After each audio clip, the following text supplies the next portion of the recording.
Boker Tov, everyone. I'm here in Ibei Hanachal, which is on the edge of Midbar Yudav, the Judean desert that reaches until the Dead Sea. Beautiful, beautiful, beautiful view. I was lucky enough to come in for my brother's wedding, and that was truly amazing. And now we are going into Shabbat of Parashat Toldot. Parashat Toldot, we get to hear about the story of Yaakov and Esav, and we hear that these twins are opposites in basically every way possible. Esav is big and hairy, strong, a warrior, a fighter, a hunter, and his brother Yaakov, who piggybacks his way out of the womb on Esav by holding on to his ankle, and he is weak.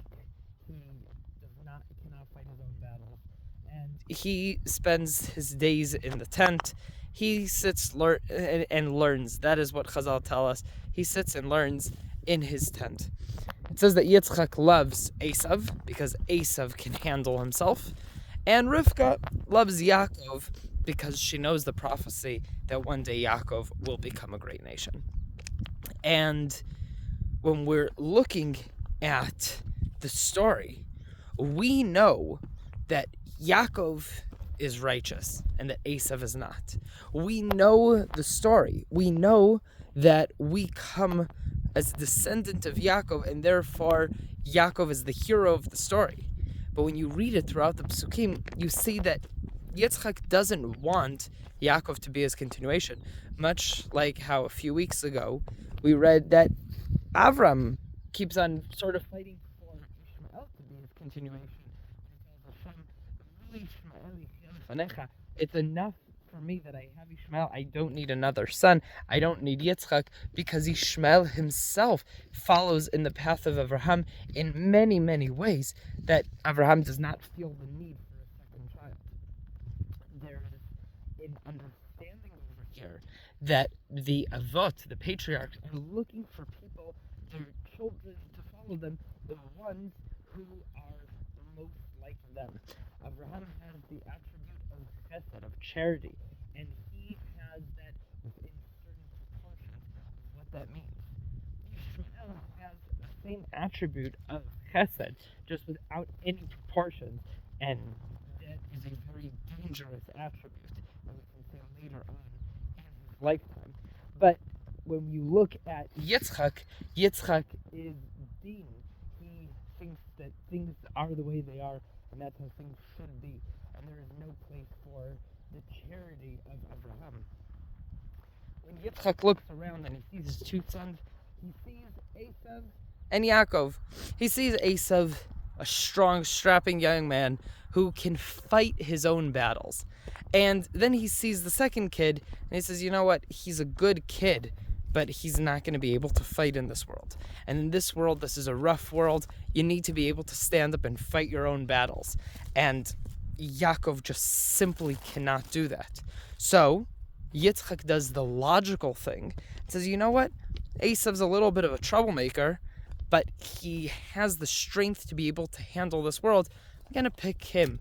I'll give him the blessing that he will continue.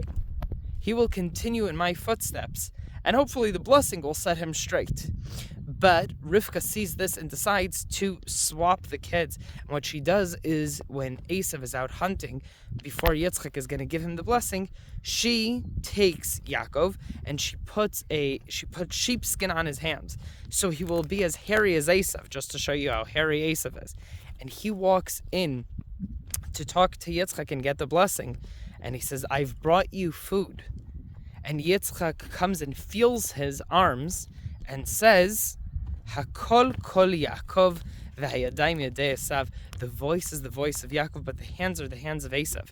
And after he says that, he blesses the kid, right? So Yitzchak at this point is blind, but even a blind person should be able to tell the difference between his two sons more easily by their voice, if they're so different one from the other, than by their feeling.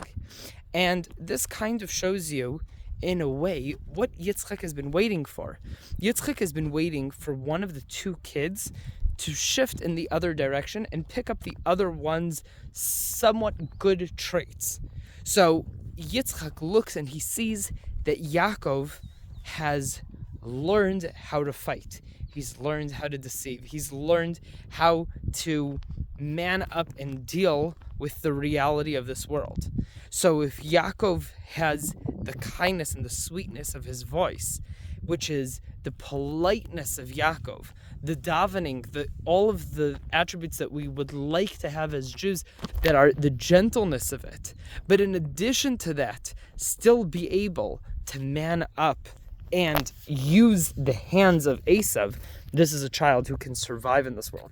This is a child who will be able to handle when push comes to shove. And we see this in the journey of Yaakov later on, in his journey of becoming Israel, which is going to happen in the next few parshas, where he's going to need to fight and deal with so many different challenges, with his father-in-law cheating him several times, giving him the wrong wife, and then afterwards changing his salary over and over and over again.